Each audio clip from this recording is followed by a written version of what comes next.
Do you know, at the time that I tried to commit suicide the second time, that was it. I was properly going for it, and it's why I got put in a hospital afterwards.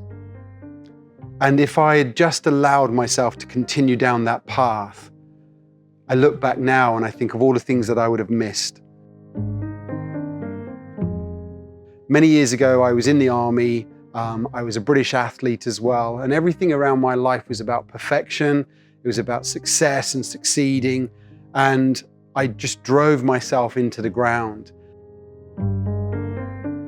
Just looking after your body isn't good enough. There is more to being healthy and fit, and that is actually in our brains, in our thoughts.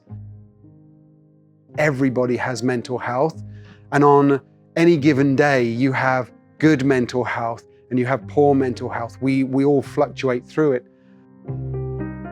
But what I didn't have was a tool set that allowed me to navigate the poorer days.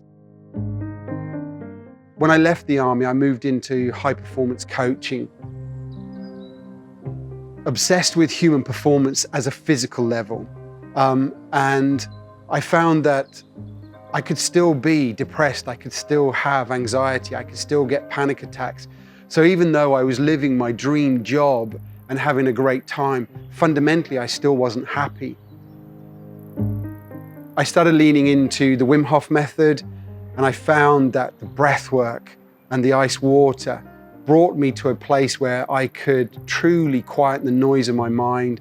I could truly connect to myself. And it made such a profound difference to my own life that I gave up high performance sport and I moved into holistic coaching.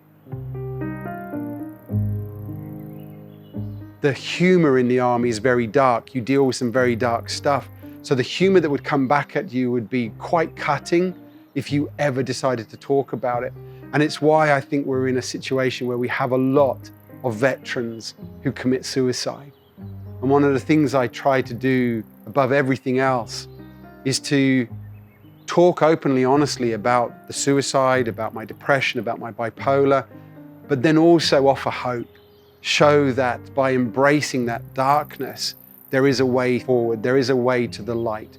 And that each and every one of us, if we lose that need to be perfect and realize that nobody in the world is perfect. So stop looking at Instagram for perfection. Come back to yourself, appreciate yourself, warts and all. We can be incredible.